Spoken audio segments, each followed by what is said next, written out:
साथियों नमस्कार। UPPSC RO ARO के क्रम में शुरू करते हैं आज के वीडियो को। वीडियो का पहला प्रश्न, निम्नलिखित में से किस सुल्तान ने एक नगर बसाया जहां अब आगरा है? ऑप्शंस हैं मोहम्मद बिन तुगलक, फिरोज तुगलक, बहलोल लोदी, सिकंदर लोदी। सही विकल्प है डी, सिकंदर लोदी। सन 1504 ईस्वी में सिकंदर लोदी ने आगरा शहर की नींव रखी। इसने राजपूताना के शासकों पर नियंत्रण के उद्देश्य से दिल्ली की जगह आगरा को राजधानी बनाया। अगला प्रश्न, अमेरिकी पत्रकार जो महात्मा गांधी के भारत छोड़ो आंदोलन के दौरान उनके साथ था का नाम था? Louis Fischer, William L Shirer, Webb Miller, Negley Farson. सही विकल्प है A, Louis Fischer. Mahatma Gandhi ji के भारत छोड़ो आंदोलन के दौरान अमेरिकी पत्रकार लुई फिशर भारत में सक्रिय थे।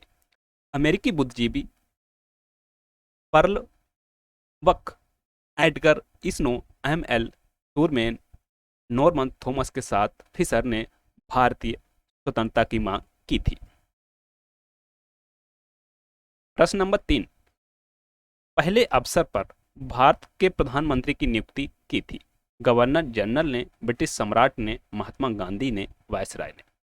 सही विकल्प है डी, वायसराय ने।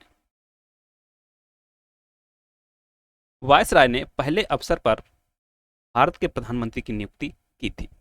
2 सितंबर 1946 ईस्वी को वायसराय बेवेल ने पंडित जवाहरलाल नेहरू के नेतृत्व में 12 सदस्यीय अंतरिम सरकार को शपथ ग्रहण कराई थी। प्रश्न नंबर 4, भारतीय राष्ट्रीय कांग्रेस का प्रथम अधिवेशन कहां हुआ था? दिल्ली, लाहौर, बंबई, पटना। यह हुआ था बंबई में। भारतीय राष्ट्रीय कांग्रेस का प्रथम अधिवेशन सन 1885 ईस्वी में बंबई में गोकुल दास तेजपाल संस्कृत कॉलेज के भवन में संपन्न हुआ था। इस सम्मेलन की अध्यक्षता W.C. बनर्जी ने की थी। प्रश्न नंबर 5, गांधी इरविन समझौते पर हस्ताक्षर हुए सन 1931 ईस्वी में, सन 1935 ईस्वी में, सन 1942 ईस्वी में, सन 1919 ईस्वी में। सही विकल्प है 1931 ईस्वी में।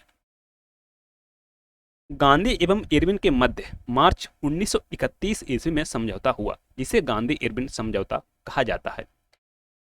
इस समझौते के परिणाम स्वरूप कांग्रेस ने द्वितीय गोलमेज सम्मेलन जो लंदन में हुआ था में भाग लिया। इस सम्मेलन में कांग्रेस की तरफ से गांधी जी ने भाग लिया था। प्रश्न नंबर 6, वंदे मातरम गीत लिखा था? जयप्रकाश नारायण ने, राजेंद्र प्रसाद ने, बिरसा मुंडा ने, इनमें से कोई नहीं। सही विकल्प है इनमें से कोई नहीं। वंदे मातरम गीत के रचयिता बंकिम चंद्र चटर्जी हैं। यह गीत इनके प्रसिद्ध उपन्यास आनंद मठ से लिया गया है। प्रश्न नंबर 7, निम्नलिखित में से किस अंग्रेज अधिकारी ने पुर्तगालियों को सौली नामक स्थान पर हराया था? William Hawkins, Thomas Best, Josiah Child. सही विकल्प है B, Thomas Best. Swally Surat के नजदीक स्थित है, जहां पर अंग्रेज यात्री कैप्टन बेस्ट ने पुर्तगालियों को 1612 ईस्वी में हराया था। इसके बाद जहांगीर ने अंग्रेजों को व्यापार के लिए सूरत में फैक्ट्री की स्थापना हेतु अनुमति दी। प्रश्न नंबर 8, निम्नलिखित में से प्रथम कर्नाटक युद्ध का कौन सा तात्कालिक कारण था? अंग्रेज और फ्रांसीसियों के बीच प्रतिद्वंदिता, ऑस्ट्रिया की राजगद्दी की जंग, कर्नाटक की राजगद्दी का मसला, अंग्रेजों द्वारा फ्रांसीसी जहाजों का अधिग्रहण। सही विकल्प है बी, ऑस्ट्रिया की राजगद्दी की जंग। प्रथम कर्नाटक युद्ध 1746 से 1748 ईस्वी ऑस्ट्रिया के उत्तराधिकार का युद्ध जो सन 1740 ईस्वी में आरंभ हो चुका था, विस्तार मात्र था। यूरोप में ब्रिटेन एवं फ्रांस एक दूसरे के प्रबल विरोधी थे। अतः भारत में भी इस विरोध का असर पड़ा, जिसके परिणाम स्वरूप अंग्रेज और फ्रांसीसी सेना ने सन 1746 ईस्वी में युद्ध हुआ, जो एलासपल की संधि द्वारा समाप्त हो गया। इस संधि के तहत प्रथम कर्नाटक युद्ध समाप्त हुआ एवं संधि के अनुसार फ्रांसीसियों ने मद्रास को अंग्रेजों को वापस दे दिया। प्रश्न नंबर 9, बीजक के रचयिता कौन कौन है? सूरदास, कबीर, रविदास, पीपाजी। सही विकल्प है बी, कबीर। कबीर के दोहे बीजक में संकलित है।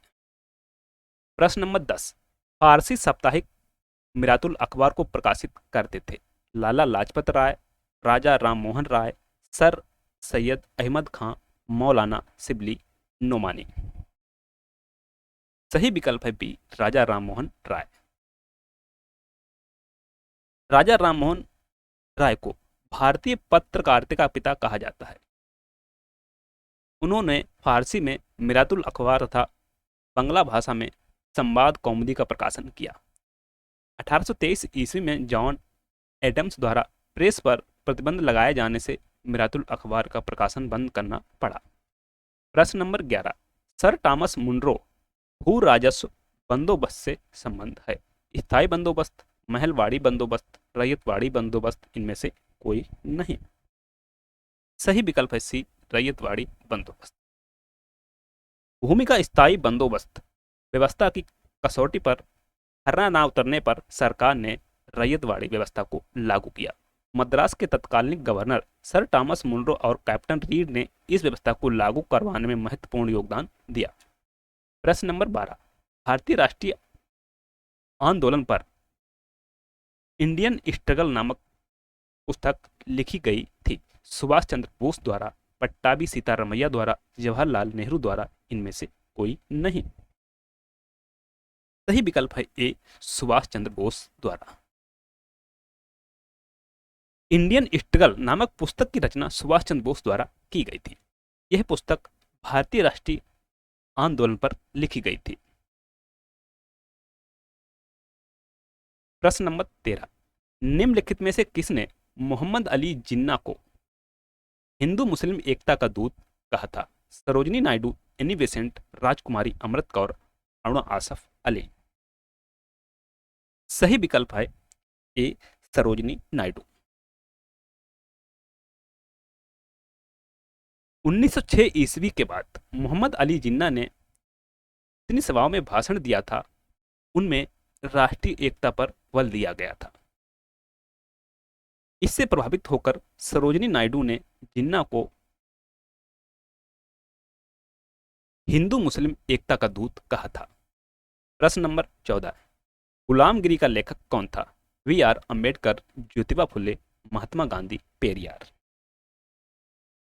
यह थे ज्योतिबा फुले। 1872 ईस्वी में ज्योतिबा फुले ने गुलामगिरी नामक ग्रंथ की रचना की थी। उन्होंने 1823 ईस्वी में सत्यशोधक समाज की स्थापना की थी। प्रश्न नंबर 15, लंदन में संपन्न हुए प्रथम गोलमेज सम्मेलन में भारतीय ईसाइयों का प्रतिनिधित्व किसने किया था? Rao Bahadur Srinivas, sir Akbar Hydari, sir A P Patro, K T Paul. सही विकल्प है डी, केटी पॉल। लंदन में संपन्न हुए प्रथम गोलमेज सम्मेलन में भारतीय ईसाइयों का प्रतिनिधित्व केटी पॉल ने किया था। 16वां और अंतिम प्रश्न, बीबी का मकबरा का निर्माता था? हुमायूं, जहांगीर, अकबर द्वितीय, औरंगजेब। सही विकल्प है डी, औरंगजेब। बीबी का मकबरा महाराष्ट्र राज्य के औरंगाबाद में स्थित है। द्वितीय ताजमहल कहे जाने वाले इस मकबरे का निर्माण मुगल सम्राट औरंगजेब ने अपनी प्रिय बेगम रबिया दौरानी की यादगार में 1678 ईस्वी में कराया था। Thanks, please subscribe our channel and press bell icon for latest update. मिलते हैं नेक्स्ट वीडियो में नए प्रश्नों के साथ, तब तक के लिए नमस्कार, जय हिंद।